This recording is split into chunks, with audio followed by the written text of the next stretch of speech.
주신 하나님 말씀은 마태복음 15장 21절에서 28절,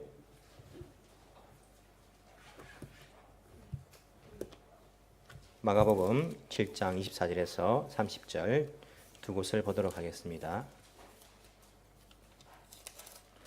먼저 마태복음 15장 21절에서 28절까지 말씀입니다.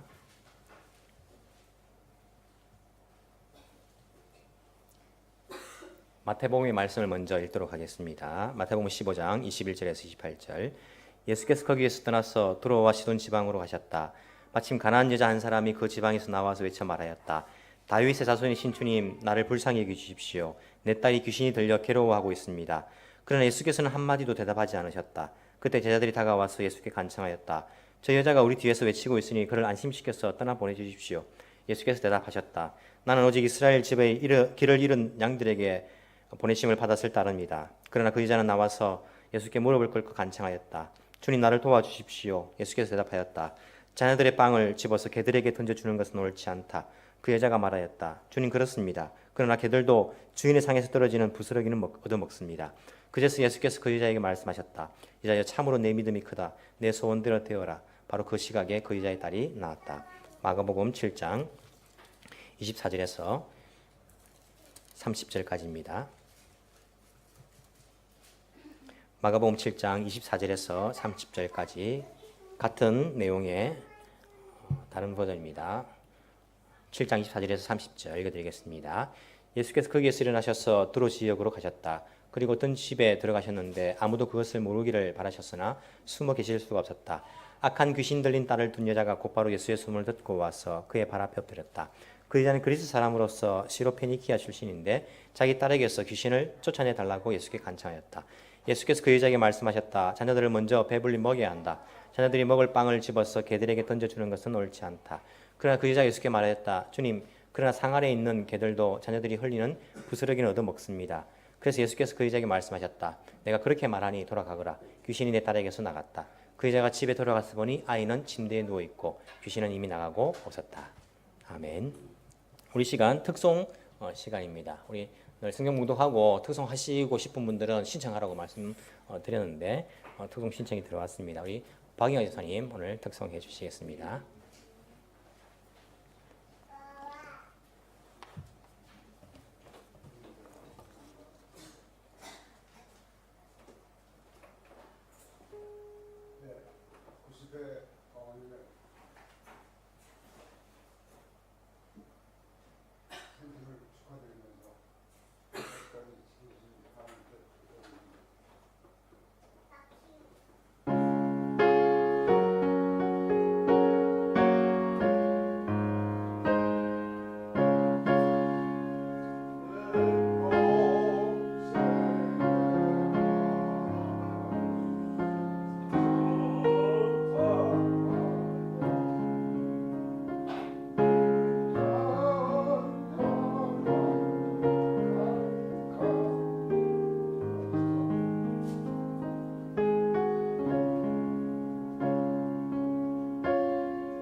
있습니다. 우리 마지막 다 함께 같이 하도록 하겠습니다. 현재 주봉비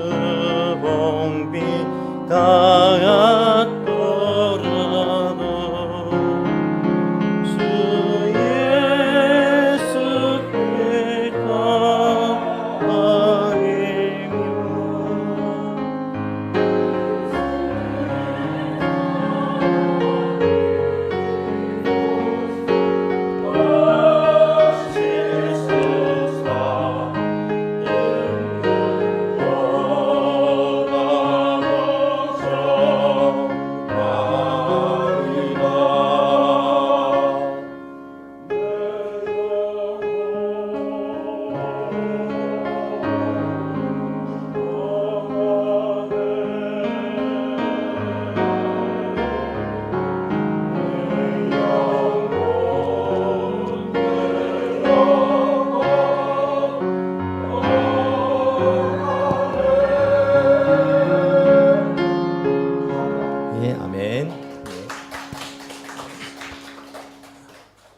찬양이라는 것이 참 좋은 것 같습니다.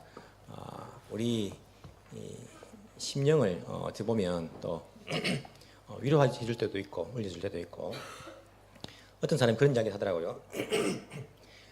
합법적인 마약이 음악이다 이렇게 이야기하던데 이게 안 좋은 의미가 아니라 긍정적인 의미에서 이 음악이라는 것이 노래라는 것이 우리에게 주는 그런 감정적인 부분도 크다고 생각합니다. 우리 성경에서도 항상 찬송하고 찬양하고 구약 성경에 보시면 찬송을 위해서 또 특별히 사람들 선별해서 그렇게 했던 것을 볼 수 있는데 항상 찬양과 가까이 할 수 있는 여러분들 되길 원합니다. 누구든지 성경 봉독 이후에 설교 그 사이에 특송하기를 원하시는 분들은 말씀을 해주십시오. 부르는 분도 은혜가 되고 또 듣는 분도 은혜가 되기 때문에 좋은 그런 독선 시간이 되었으면 좋겠습니다. 예, 오늘 아침에 일어나서 교회 나와가지고 몸과 마음이 조금 피곤했습니다. 그래서 예배를 이렇게 있으면 안 되겠고 올라가서 빨리 기도를 해야겠다. 기도하면서 준비하겠다 하면서 일부 예배 드리기 전에 평소보다 좀 일찍 올라와서 기도를 하면서 예배를 준비를 했습니다. 준비하는 가운데에 하나님 피곤합니다. 힘듭니다. 이렇게 막 얼굴에 근육이 막 굳어지고 할 때에 하나님께서 얘기하시는 말씀이 주시는 말씀이 김 목사 그 얼굴 가지고 예배드리면 나 안 받는다. 그 얼굴로 예배드리면 나는 받지 않겠다. 이렇게 저한테 그런 마음을 주시더라고요. 그 순간 제 얼굴이 딱 바뀌었습니다. 주님께 예배드리는데 제 마음을 생각하다니요. 제가 얼굴을 미소를 바꿔가지고 주님 기쁨으로 내 마음과 정성을 다해서 하나님 예배드리겠습니다. 내가 예배를 인도하는 것이 아니라 제가 예배를 드리겠습니다. 이렇게 기도하면서 일부 예배를 드렸습니다.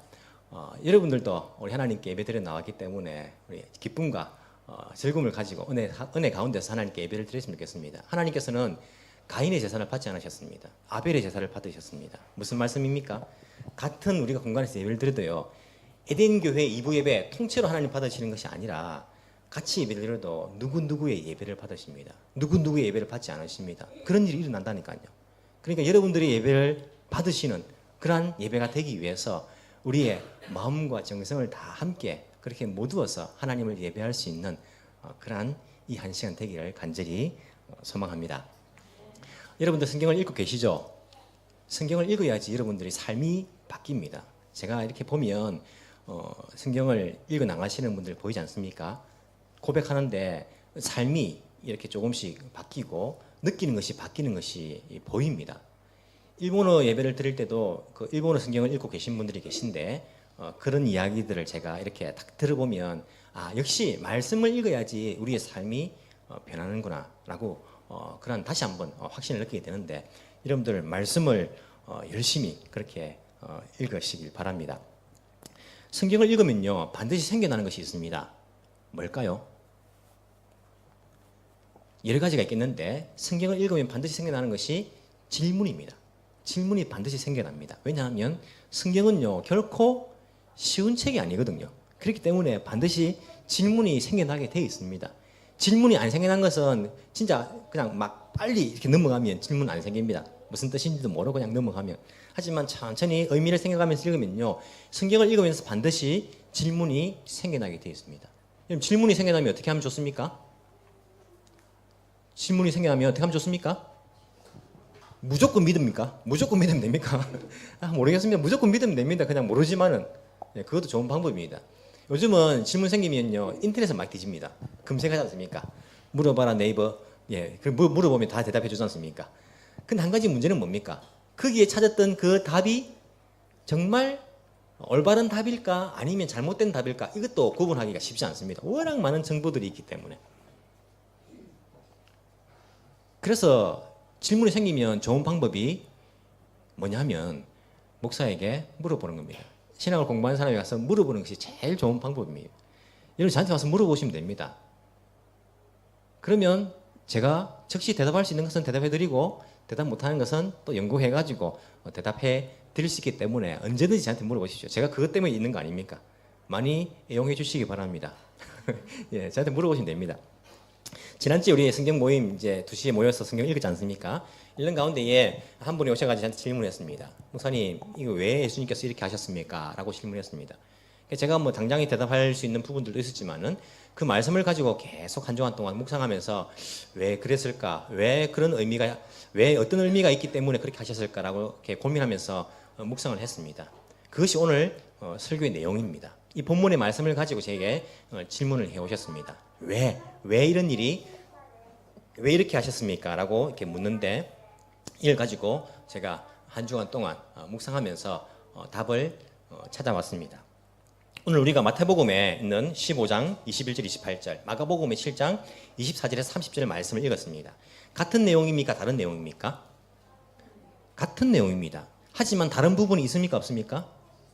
있습니다. 어느 부분이 다릅니까? 구체적으로 물어보면 안 됩니까? 잘 보십시오. 어떤 부분이 다릅니까? 우리 성경을 읽을 때에 특히 복음서는요 같은 내용이 반복되는 부분들이 많이 있습니다. 그렇기 때문에 성경을 읽으면서 다른 성경의 본문에서는 어떻게 말할까를 비교해 보는 것은 굉장히 유익합니다. 왜 여기서는 이렇게 말하고 왜 저기서는 저렇게 말할까? 같은 내용인데 이것을 우리가 병행구절이라 말하죠. 병행구절을 같이 살펴보는 것은 굉장히 유익한 일입니다. 오늘 마태복음과 마가복음도 마찬가지입니다. 같은 내용이지만 조금 다릅니다. 무엇이 다릅니까? 약간의 표현들이 다릅니다. 마태복음을 보시면요, 이 여인을 뭐라고 표현합니까? 가나안 여자 한 사람이 이렇게 말합니다. 하지만 마가복음에서는 어떻게 이야기합니까? 그 여자는 그리스 사람으로 시로페니키아 출생인데 이렇게 말합니다. 그리고 마태복음에는 두로와 시돈 지방으로 가셨다 이렇게 말하는데 마가복음은 두로 지역으로 가셨다 이렇게 또 말씀하십니다. 여자가 물어봤을 때 예수님께서 그렇게 답합니다. 나는 오직 이스라엘의 집에 길을 잃은 양들에게 보내심을 받았을 따릅니다. 이렇게 먼저 말하는데 마가복음에 그게 있습니까? 없습니까? 그 부분도 없습니다. 왜 이런 차이가 발생할까요? 마태의 마음이고 마가 마음입니까? 그래 말하면 제가 할 말이 없습니다만은 이런 마태복음과 마가복음은요 독자가 다릅니다. 마태복음은 유대인들 그리스도인들을 대상으로 쓴 책입니다. 복음서입니다. 마가복음은요 이방인 그리스도인들, 특별히 헬라 그리스 사람, 그리스도인들을 위해서 쓴 책입니다. 그래서 조금씩 다릅니다. 유대인들이 생각하기에는요 가나안 지역에 사는, 가나안 지역이 넓지 않습니까? 그게 페니키아든 뭐 위에 있는 사람이든 상관없이 다 뭡니까? 이방 사람들. 가나안 여인 이렇게 표현하면요 자기들은 이방 사람 충분합니다. 근데 마가복음은 이방 사람들이 읽는 복음서란 말입니다. 그러니까 이 여인은요 그리스 사람인데 시로페니키아에서 태어난, 그리고 여기에 두루에 사는 사람 이렇게 되는 겁니다. 한국 사람인데 중국에서 태어나가지고 일본에 사는 사람 이렇게 말하면 우리가 그렇구나 한국 사람이구나. 근데 이렇게 멀리 거쳐왔구나. 아이고 야 고생했겠네. 저 사람도 세겠네. 뭐 이런 생각 들지 않습니까? 그런 게 들면 예, 그냥 예를 들면 근데 유대인들 보기에는, 일본 사람들 보기에는 다 외국 사람 이렇게 이제 해버리는 거 비슷한 그냥 표현이라 생각하시면 됩니다. 그래서 마태복음과 마가복음의 내용이 같은 내용인데 조금씩 표현이 달라지는 겁니다. 복음서를 읽으실 때 이렇게 병행구절을 보시면 여러분들에게 굉장히 도움이 됩니다. 자, 어쨌든 질문이 무엇인가? 여기서 생겨난 질문이 무엇인가? 질문이 바로 이런 질문입니다. 예수님께서 두로와 시돈 지방 이방의 지방에 이방 땅으로 가셨는데 예수님이 이방 땅으로 간 것은요 이게 아마 유일한 것일 겁니다. 아마 늘 이스라엘 지방에 있다가 이방 지방으로 가셨는데 여인 한 명이 달려옵니다. 딸이 악한 귀신에 들렸습니다. 예수님께 고쳐달라고 간청합니다. 내 딸이 악한 귀신에 들렸습니다. 고쳐주십시오. 간청을 합니다. 그때 예수님께서 뭐라고 대답하십니까? 자녀들의 빵을 들어서 개들한테 주는 것은 옳지 않다. 이렇게 말씀하시는 겁니다. 질문이 뭐냐면 왜 예수님은 이 여인에게 이렇게 심한 말을 하셨습니까? 이것이 질문입니다. 왜 예수님께서는 이 여인에게 찾아왔는데 왜 예수님께서 이 여인에게 자녀의 빵을 들어서 개들에게 던져주는 것은 옳지 않다. 이렇게 심한 말을 하셨을까요? 이게 질문입니다. 여러분들 어떻게 생각하십니까? 왜 예수님께서 그렇게 심한 말을 하셨을까요? 여러분 게라 한 말이 이게 원래는 이제 그 게라 되어 있는데 일본어 쓰기엔 코이누라 되어 있거든요. 코이누. 개의 뭡니까? 개의 새끼입니다. 그죠? 그러면 이게 좋은 말입니까? 좋은 말입니까? 안 좋은 말이면 욕이면 욕. 어찌 보면 자녀의 빵을 들어서 개의 새끼한테 그렇게 던져주는 것은 옳지 않다. 예수님이 왜 이렇게 말씀하셨을까요? 그 여인에게. 여러분 어떻게 생각하십니까? 왜 예수님이 그렇게 말씀하셨을까? 이렇게 심하게. 한 가지 우리가 알아야 될 것은 뭐냐면 이게 예수님의 본심은 아니라는 것입니다. 여러분 본심은 아니라는 것은 아시겠죠? 그냥 추측으로 아는 게 아니라 성경 전반을 살펴보시면요. 예수님은 이방 사람들에 대해서 그렇게 심하게 하신 적 없습니다. 심한 마음을 가지고 있지도 않습니다. 예수님은요. 이방 사람들도 예수 믿기를 원하셨습니다. 그래서 지상 최고의 명령이 뭡니까? 땅 끝까지 이르러 내 정의이 되리라. 너희들은 모든 족속으로 제자를 삼아라. 이것이 예수님의 최고의 명령 아닙니까? 모든 이방인들도 예수 믿기를 원하시는 것이 예수님의 본심입니다. 예수님은요. 또 맞으시 또 불쌍한 사람들을 더 사랑하셨던 그런 면을 우리에게 보여주고 있습니다. 그렇기 때문에 이 여인에게 자녀의 빵을 들어서 개들에게 던져주는 것은 옳지 않다. 이렇게 말씀하시는 것은 예수님의 본심은 아니었다는 것을 우리가 알 수 있습니다. 자, 그렇다면 예수님의 본심은 무엇이었을까요? 왜 예수님은 이 여인에게 이 자녀의 빵을 들어서 개들에게 던져주는 것이 옳지 않다라고 왜 그렇게 표현을 하셨을까요? 가장 쉽게 우리가 생각할 수 있는 것, 가장 일반적으로 해석하는 내용은 이렇습니다. 뭐냐면 이 여인의 믿음을 시험해 보기를 원하셨다. 이것이 가장 일반적인 해석입니다. 누구나 다 생각할 수 있는 거지 않습니까? 이 여인이 진짜 믿음이 얼만큼 좋은지 한번 보자. 한번 테스트해 보자 해서 이 여인에게 심한 말을 하신 겁니다. 그런데도 이 여인이 포기하지 않고 예수님께 주님 그래도 상에서 떨어지는 부스러기라도 개들을 먹지 않습니까? 그런 은혜라도 내게 주십시오라고 포기하지 않고 나온 겁니다. 예수님께서 그 여인의 믿음을 보시기를 원하셨다. 이런 마음이 있었다는 것을 우리가 부인할 수는 없습니다. 왜냐하면 이 여인이 좋은 믿음을 가지고 고백했을 때 예수님께서 그 여인의 믿음을 칭찬하십니다. 마태복음 보시면 이 여인의 믿음이 크도다. 참으로 내 믿음이 크도다. 이렇게 칭찬하신 걸 볼 때에 이 여인의 믿음이 얼마나 큰지 한번 시험해보자. 이런 의도가 전혀 없지는 않았구나. 우리가 알 수 있습니다. 자, 그럼에도 불구하고 믿음을 시험해보는 것은 좋습니다. 하지만 왜? 믿음을 시험해본다 해가지고 그 사람 인격을 모독할 필요는 있습니까? 이 표현 안 써도 얼마든지 믿음을 시험해볼 수 있지 않습니까? 나 지금 바쁘다. 한 달 뒤에 오느라. 아니면 지금은 안 된다. 너 딸 병은 절대 나을 병이 아니다. 이런 말씀도 있는데 왜 이 여인에게 자녀의 빵을 들어서 개들에게 던져주는 것은 옳지 않다. 왜 여자들에게 들어보면 누가 모릅니까? 알지 않습니까? 나보고 개라고 하는구나. 알지 않습니까? 왜 이런 표현을 써가지고 그렇게 이 여인의 그 믿음을 테스트해 보기를 원하셨을까? 왜 예수님은 이 여인에게 그 인격 모독에 해당하는 이런 표현들을 왜 사용하셨을까? 이런 분명히 목적이 있지 않겠습니까? 예수님이 그냥 입에서 나온 대로 말했겠습니까? 우리처럼 그냥 생각도 없이 나온 대로 이렇게 말하는 분은 아니지 않습니까? 예수님은요 분명히 이유가 있고 목적이 있기 때문에 한 말씀 한 말씀을 하시는 분입니다. 그렇기 때문에 예수님께서 이렇게 표현하셨다는 것은 분명한 이유가 있고 목적이 있다는 겁니다. 이 개라는 표현을 썼다는 것은 왜 예수님께서 이 여인에게 개라는 표현을 써가지고 이렇게 말씀을 하셨을까요? 여러분 왜 그랬다고 생각하십니까? 믿음을 테스트한다 그 이유를 떠나가지고 왜 이런 표현을 사용하셨다라고 여러분들은 생각하십니까?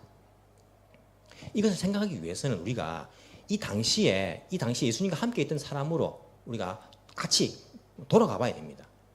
여러분들이 한국 사람 아니고 일본 사람 아니고 여러분들이 이 당시에 예수님 옆에 있던 제자들, 예수님 옆에 있던 유대인이라 생각하시면서 생각해 볼 필요가 있습니다. 자, 여러분들은 지금부터 예수님 당시에 예수님과 함께 있던 유대인들입니다. 여러분들 한국인이 아니고 일본 사람 아니고 또 다른 나라 사람 있습니까? 예, 아니고 여러분들은요 지금부터 유대인들입니다. 유대인들. 자, 유대인. 자, 시작. 자, 유대인입니다. 자, 여러분 태어나면서 유대 땅에 태어났습니다. 태어나면서 여러분들은 이방 사람들을 뭐로 생각합니까? 개로 생각합니다. 개 같은 사람들. 개로 생각합니다. 태어나면서 어릴 때부터 엄마 아빠한테 듣습니다. 너희 이방인들하고 절대 밥 먹으면 안 된다. 절대 밥도 먹지 못합니다. 이방 사람들하고. 그래서 저 사람 같지도 않는 사람들, 저 이방 사람들, 하나님 모르는 저 백성들, 우리가 절대 밥 먹어서도 안 되고 교제해서는 안 되는 인생들. 어릴 때부터 여러분들 그 생각을 가지고 있습니다. 이것은요 어른들한테 인사 잘해야 된다. 이것을 우리가 어릴 때부터 배운 것처럼 어릴 때부터 여러분들이 가지고 있는 생각이 유대인이니까. 예수님 하루는요, 자 우리 두로 지방으로 가자 말씀하시는 거예요. 예수님 저기 이방 땅인데 이방 땅에 왜 갑니까? 가기 싫은데. 하지만 어쩔 수 없네. 예수님 뭐 선생님 가자니까 여러분 따라갑니다. 따라가는데 한 여자가 따라오면서 막 떠들면서 막 이렇게 자기 딸 도와달라고 외치는 거예요. 막 귀찮습니다. 싫습니다. 오늘 그 일본어 성경 보니까 뭐 온나라는 표현을 원래 예의에 맞지 않는 표현이죠, 그죠? 온나 저 여자가 하면서 이렇게 이 제자들이 예수님께 이야기하는 것을 이야기하는 그런 표현들이 있더라고요. 예수님 저 여자가 우리 따라오니까 우리 지금 힘듭니다, 괴롭습니다. 이렇게 표현하면서 저 여자 좀 보내십시오. 이렇게 표현하는 거예요. 여자 따라옵니다. 여러분 봅니다. 보니까 평소에 개를 개처럼 취급하는 그 여자 따라오는 거예요.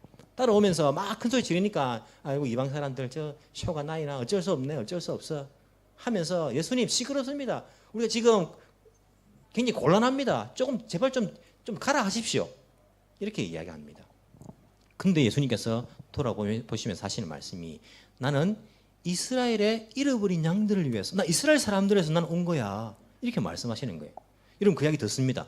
그럼요. 예수님은요 이스라엘 사람들을 왜 온 거죠? 유대인들이 왜 온 거죠? 우리를 위해서 오신 거죠. 이방의 사람들을 위해서 오신 거 아니죠. 주님 압니다. 그렇고 말고요. 그렇게 말씀하시고 또 말씀하십니다. 잔위의 빵을 들어서 개에게 던지는 것은 옳지 않다. 그 이야기를 듣는 거예요. 어떤 심정이겠습니까, 여러분들은? 당연하지. 저 우리가 개처럼 취급하니까. 하지만 그것을 주님 굳이 말씀하실 필요가 있습니까? 저 여인에게. 일본 말로 하면 어떤 표현입니까? 우리 주님 잊었다. 그죠? 말해버렸다. 주님 꼭 그렇게 말할 필요가 있습니까? 알지요. 아는데 꼭 그렇게 심하게 말할 필요가 있습니까? 라고 생각이 들지 않겠습니까? 자, 예수님께서 왜 그렇게 말씀하셨을까요? 예수님은요, 자기의 그 말씀을 통해서 유대인들이 자기들의 모습을 보기를 원하셨습니다. 너희들이 이 이방인들을 어떻게 대하고 취급하는가 내가 보여줄게. 나는 이스라엘 백성들을 위해 온 거야. 나는 자녀들의 빵을 들어서 개들에게 던져주는 거 하지 못해. 하면서 이 이스라엘 백성들의 자기들의 모습, 유대인들의 자기들의 모습을 예수님께 그 말씀을 통해서 보여주시고 있는 것을 우리가 알 수가 있습니다. 그럼에도 불구하고 여인은요, 주님 그렇습니다. 전 개입니다. 하지만 주인의 상에 떨어지는 것 개들도 받아 먹지 않습니까? 주님 그런 은혜도 주십시오. 하니까 예수님께서 어떻게 하십니까? 칭찬하십니다. 내 믿음이 크도다 하면서 그 병을 고쳐주십니다. 만약에 예수님께서 진짜로 나는 이스라엘 백성들만 위해서 왔어. 이게 정말 사실이라면 끝까지 안 고쳐줘야 됩니다. 나는 절대 이방 사람들 고쳐줄 수 없어. 끝까지 안 고쳐줘야 되는 거 아닙니까? 만약에 그게 혼기라면, 본심이라면. 근데 예수님께서는요, 칭찬하시면서 고쳐주시는 거예요. 그것을 보면서 유대인들은요, 이방 사람이라도 믿음이 있으니까 구원받는구나. 이방 사람이라도 믿음이 있고 저렇게 예수님께 간구하니까 그 기도가 들어지는구나. 이루어지는구나. 그것을 보면서 느끼지 않았겠습니까? 우리 예수님께서 이방 땅에 오신 것 자체가 어찌 보면요, 이유가 있는 거 아니겠습니까?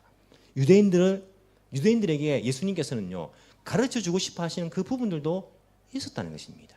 그 여인의 딸을 고쳐주시고 싶은 그런 마음도 있었을 뿐 아니라 이 주위에 있던 유대인들에게 너희들이 이방 사람들을 어떻게 생각하느냐. 그들도 믿음이 있으면 구원받는다. 이것을 가르쳐 주기를 원하셨다는 것입니다. 예수님 주위에는요, 유대인뿐만 아니고 이방 사람들도 있었습니다. 그 땅 사람들 있지 않았겠습니까? 그 땅 사람들에게도 마찬가지입니다. 여러분 만약 이방이라 생각하시고 그 예수님 이야기를 들었다. 어떤 마음 들겠습니까? 야, 저분이 참 심한 말을 하시네. 우리가 다 계란 말인가? 기분 나쁘네. 야, 저 여인 그냥 집에 가버리지. 기분 나쁜데. 고쳐줄 수 있을지 없을지도 모르는데. 야, 저분 내가 못 따라겠네. 못 믿겠네. 이런 기분 나쁜 마음 안 들었겠습니까? 그런데 결과적으로 고쳐주시고 칭찬하시고 이루어주시는 거예요. 아, 본심이 아니었구나. 우리 이방 사람들도 예수님께 저렇게 나가서 매달리니까 되구나. 믿음 가지고 나가니까 구원 받는 것이구나. 그 이방인들에게도 이 예수님의 그 가르치심은요, 의미가 있었을 것입니다. 자, 1차적으로는요, 예수님과 함께 있던 그 사람들에게 예수님은 이러한 면들을 가르쳐 주셨습니다. 2차적으로, 여러분, 마태복음과 마가복음을 읽는 사람들은 누굽니까? 이 당시에 있던 사람들입니까? 그 사람들은요, 직접 들은 사람들이고, 이 글을 읽는 사람들은 누굽니까? 초대교회 사람들입니다. 적어도 이 사건이 일어나고 적어도 20년 뒤에 세월이 흐르고 초대교회가 생겨지고 교회에 있던 교회 사람들이 이 말씀을 읽고 있는 거예요. 유대인 그리스도인들이, 헬라인 그리스도인들이 이 복음서를 읽고 있는 것입니다. 그들이 읽을 때에 어떤 의미로 다가가겠습니까? 유대인들, 그리스도인들 처음에 이방인들에게 가지 않았습니다. 이방인들이 가지 않았습니다. 복음 전하기를 원치 않았습니다. 그래서 저들은 예루살렘 교회에 모여가지고 흩어지질 않았습니다. 하지만 예수님께서는 이 말씀을 통해서 유대인 그리스도인들에게 이것을 읽게 하심으로써 아, 예수님도 이방 땅으로 가셨구나. 두로와 시돈 지방, 이 페니키아 지방으로 예수님께서도 가셨구나. 이방 땅도. 그리고 이방 여인이 간구할 때에 믿음 가지고 간구하니까 예수님께서 고쳐주셨구나. 내가 먼저 유대인이 되어야 된다. 그래 내가 고쳐주지. 그게 아니라 이방인인데도 예수님께서는 그 여자를, 그 여자의 딸을 고쳐주시고 구원해 주셨구나. 이것을 읽으면서 유대인 그리스도인들이 도전받지 않았겠습니까? 이방인 그리스도인들이 이것을 읽으면서 아, 예수님께서 이렇게 이방 사람들도 사랑하시는구나. 우리가 매달리면 간절하게 구하면 예수님께서 들어주시구나. 이것을 이 복음서를 읽는 사람들도 깨닫지 않았겠습니까? 그것을 2차적으로 또 예수님께서는 그들에게 초대교인들에게 가르쳐주고 있다는 것입니다. 성경을 읽을 때 여러분들이 항상 생각하실 것이 이 당시에 그 사람들은 어떤 가르침을 받았을까 생각하시고 두 번째로는 이 글을 읽는 사람들은 어떤 은혜를 받았을까 그것을 또 생각하셔야 됩니다. 마지막으로 또 생각해야 될 게 뭡니까? 마지막으로 생각하셔야 될 게 이 복음서 오늘까지 우리 손에 들려져 가지고 이 복음서를 읽고 있는 우리에게 하나님께서는 무엇을 가르치기를 원하셨을까를 생각을 해야 됩니다. 하나님께서 이 성경이 몇천 년 동안 내려와 가지고 우리의 손에 보존돼 가지고 들리게 한 것은요, 하나님의 뜻이 있다는 겁니다. 오늘 우리가 이 성경을 읽는 것은 하나님의 계획이 있다는 것입니다. 우리에게 하시고자 하는 말씀이 있다는 것입니다. 3차적으로는요, 그 말씀을 우리가 묵상해야 됩니다. 자, 그렇다면 이 말씀을 통해서 하나님은요, 우리에게 무엇을 말씀하고 싶어 하실까요? 우리가 이 말씀을 통해서 무엇을 깨달아야 할까요? 물론 여러 가지 묵상하는 가운데에 우리가 묵상이 될 수 있습니다. 그 중에 한 가지가 이 이방 여인의 간절한 믿음을 우리가 살펴봐야 됩니다. 이 여인은 간절하게 예수님께 구하였습니다. 어찌 보면요, 자기 목숨보다 더 간절하게 예수님께 매달렸습니다. 그래서 기분 나쁜 말을 들어도요, 이 여인은요, 가지 않았습니다. 포기하지 않았습니다. 내 딸을 고칠 수만 있다면 내가 어떤 취급을 받아도 괜찮지. 내가 끝까지 주님께 매달려야지. 이런 간절한 마음이 이 여인에게는 있었다는 것입니다. 여러분, 우리에게 이런 간절한 마음들이 있습니까? 어떻습니까? 이런 말을 여러분들이 듣는다면요, 예수님께 계속 부탁하겠습니까?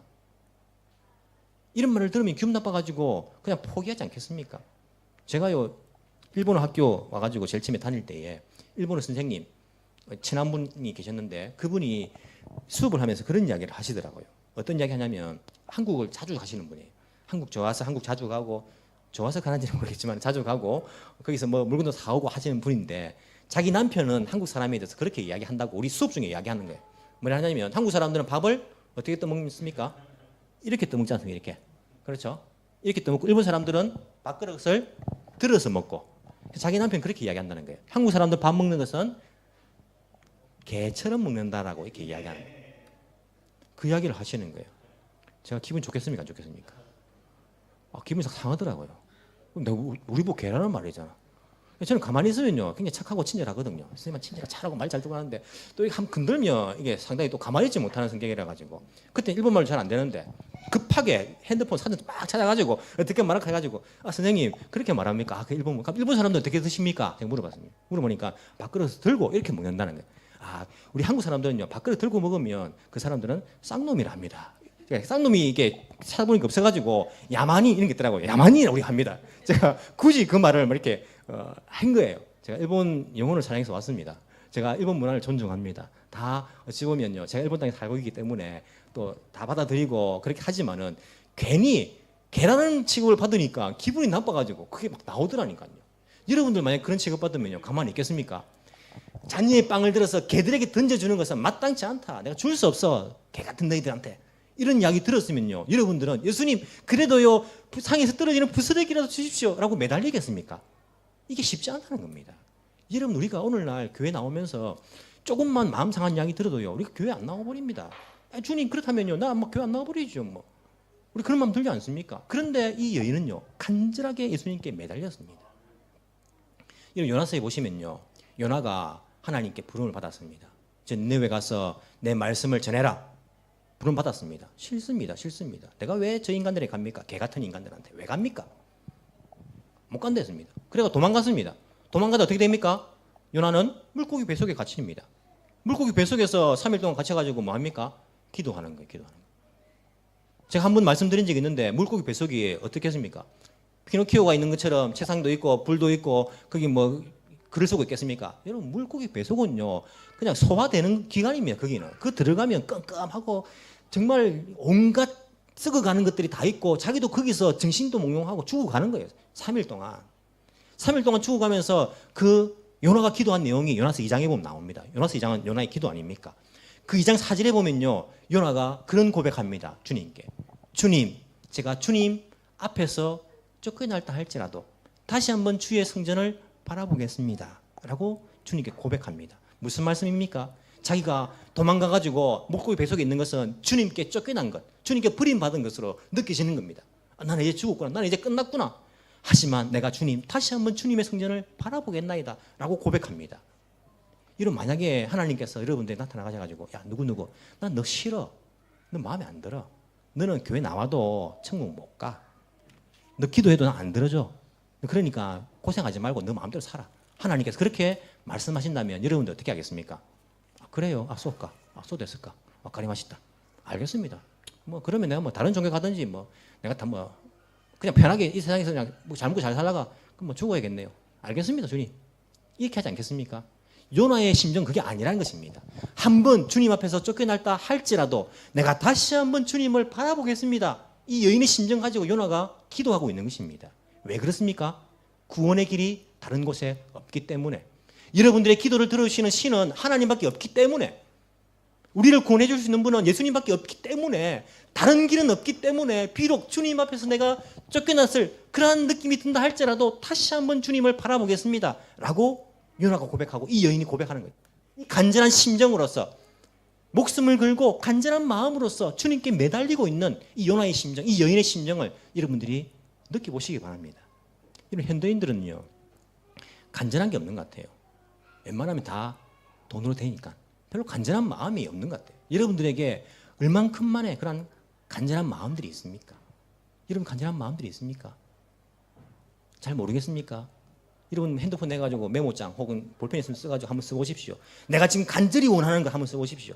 이게 육적인 거 말고, 물질적인 거 말고, 이 땅에서 필요한 거 말고 정말 영적인 부분들, 하나님 나라를 위해서 필요한 것들, 교회를 위해서 필요한 것들, 간절한 거 있으면 한번 써보십시오. 몇 개 쓸 수 있는지. 여러분들 영혼을 위해서 얼만큼 간절하십니까? 얼만큼 간절하게 기도하십니까? 얼만큼 그 간절한 심령을 가지고 있습니까? 간절하게 기도해 본 적이 언제이십니까? 우리에게 이런 간절한 마음들이 있다는 것입니다. 주님께서는 이 여인의 간절함을 통해서 우리에게 이 간절한 심령을 느껴보라고, 가져보라고 가르쳐 주시는 것 같지 않습니까? 우리가 간절한 심령이 있지요. 간절하게 심령이 없을 리가 있습니까? 내 가족을 위해서 또 내 영혼을 위해서 간절하게 바라고 있습니다. 간절 안 할 리가 없지요. 간절한 심령은요 반드시 주님께 나오게 되어 있습니다. 내 딸이 나아지기를 간절하게 바란다라고 말하면서 집에만 그냥 있으면서 그렇게 바라기만 하면 됩니까? 주님께 나오게 됐다니까요. 주님께 나와서 개 같은 취급을 당해도요 주님께 매달린다니까요. 간절한 심령이 있기 때문에. 학생들이 공부하는데 내 이번에 기말고사 잘 치면 좋겠다, 1등 하면 좋겠다, 내 간절히 진짜 간절하게 원합니다, 이렇게 원해가지고 공부 안 하고 가만히 있으면 1등 합니까? 간절한 심령 위에 진실성을 더해야 됩니다. 간절한 심령이 있으면요, 주님께 나오게 되어 있습니다. 간절한 심령이 있으면 기도의 자리도 나오게 되어 있다니까요. 간절한 심령이 있으면 어떤 일이 있어도 어떤 기분 나쁜 일을 당하여도 주님께 매달릴 수밖에 없는 그 심령이 될 수밖에 없다니까요. 여러분에게 간절한 심령이 있으십니까? 여러분들의 영혼을 위해서, 하나님 나라를 위해서 얼만큼 간절하게 여러분들이 구하고 있습니까? 간절하게 기도한 적이 언제십니까 도대체? 여러분 간절함이 무엇인지 아십니까? 여러분 저기 스미다와 가와의 강에다가 여러분들 수영 못하는 여러분들 던져넣는다든지, 여러분들 아이들 저기 던져넣었다 막 죽어가는 거예요. 그럼 어떻게 하겠습니까? 만약 여러분들 아이들이 저기서 강에서 빠져 죽어가는, 꼴깍꼴깍 죽어가는 거 있으면, 아이고 야 누가 저 건졌으면 좋겠네, 누가 좀 도와주면 좋겠네, 야 구해주면 좋겠다, 이렇게 하겠습니까 여러분들? 이게 간절함이 아닙니다. 간절함은요, 도와주세요, 누가 좀 제발 좀 도와주세요, 제발 잘 좀 살려주세요, 죽어갑니다. 이게 간절함입니다. 내가 거기 뛰어들 심령으로서 살려주세요. 이게 간절한 심령이라니까요. 그냥 그렇게 되면 좋겠네, 안 되면 그뿐이고, 이게 간절한 심령이 아닙니다. 여러분들 이 여인이 얼만큼 외쳤겠습니까? 제자들이 기가 아파가 귀찮았다니까요. 제발 도와주세요 예수님, 제발 내 아이가요 지금 귀신이 들려가지고 죽어갑니다, 제발 도와주세요 주님. 제자들이 저지레도요 거기 안고 않고, 예수님 그렇습니다, 제발 도와주세요. 맞습니다, 제가 개입니다, 개. 하지만 상에 떨어진 부서리가 떨어져 주십시오. 이 간절한 심령으로 외쳤지, 이 여인이 주님 그렇습니다 이성을 하다 가지고 그렇게 외치지 않았다는 것입니다. 우리에게 얼마만큼의 간절한 심령이 있습니까? 여러분들의 영혼을 위해서, 여러분들의 자녀들의 영혼을 위해서, 여러분들의 가족들을 위해서, 하나님 나라를 위해서, 여러분들이 섬기는 교회를 위해서 얼마나 간절한 심령을 가지고 계십니까? 간절한 심령이 있다면 예수님께 나오시기 바랍니다. 기도의 자리로 나오시기 바랍니다. 매달리시기 바랍니다. 이것이 아니면 나는 죽는다는 심정으로서 매달려서 주님께 기도하시기 바랍니다. 그러면 주님께서 여러분들에게 응답해 주실 것입니다. 참으로 내 믿음이 크도다, 내가 원하는 대로 될지어다. 우리 주님께서 반드시 응답해 주실 것입니다. 간절한 심령 가지고 주님께 매달릴 수 있는, 그 간절한 심령을 회복할 수 있는 저와 여러분이 되기를 간절히 소망합니다. 기도드리겠습니다. 사랑이 많으신 하나님 아버지, 감사합니다. 저희들을 하나님의 아들 딸로 불러주신 것 너무나 감사를 드립니다. 주님, 우리를 향하신 하나님의 간절한 심령을 우리가 생각해 봅니다. 하나님은 자기 아들이 십자가에 죽는데도 우리를 구원하시기 위한 그 간절함이 더 크셨기 때문에 아들을 십자가에 죽기까지 내버려 주셨습니다. 주님, 그 사랑이 얼마나 큰지 모릅니다. 우리를 향하신 그 간절한 아버지의 심령을 우리가 다시 한번 깨닫기를 원합니다. 자기 아들을 죽이면서까지 우리를 구원해 주신 하나님 아버지, 그 사랑을 우리가 다시 한번 깨닫기를 원합니다. 주님, 우리를 향하여서, 이 땅에 죽어가는 영혼을 향하여서 간절하신 아버지의 그 심정을 우리도 가지길 원합니다. 우리의 영혼을 향하여서, 우리의 가족들을 향하여서, 하나님 나라를 향하여서, 우리가 섬기는 교회를 향하여서 그 간절하신 그 주님의 심정을 우리들도 가지길 원합니다. 주님, 간절한 심령을 저희들에게 회복시켜 주옵소서. 주님, 간절하게 기도할 수 있는 심령을 저희들에게 회복시켜 주옵소서. 돈으로 다 해결되는 이 세상 가운데서 우리도 거기에 물들어 사는 것이 아니라, 주님 아니면 안 됩니다. 주님 아니면 우리가 살지 못합니다. 주님 아니면 우리가 한순간도 만족할 수 없습니다. 오직 주님만이 나의 만족이시요, 주님만이 모든 문제의 해결자 되시며, 주님만이 나의 모든 것 되십니다 라고 간절한 심령으로 주님께 나아갈 수 있는 우리 심령들 다 되게 주여 도와 주옵소서. 피리를 불어도 춤추지 않고 애곡하여도 슬퍼하지 않는 이 세대를 바라보시면서 눈물 흘리시는 그 주님의 심정을 저희들도 함께 느낄 수 있도록 도와주시고, 우리의 심령이 주님 앞에서 다시 한번 새로워질 수 있는 은혜를 우리 가운데 허락하여 주옵소서. 그래서 우리 에덴교회에 속한 모든 성도들 한 사람 한 사람, 우리 주님께서 보실 때에 참으로 내 믿음이 크도다, 내가 소원하는 대로 될지어다, 그렇게 응답받을 수 있는 기도의 사람들 다 되게 주여 인도하여 주옵소서. 감사드리며 살아계신 예수님 이름으로 기도합나이다. 아멘.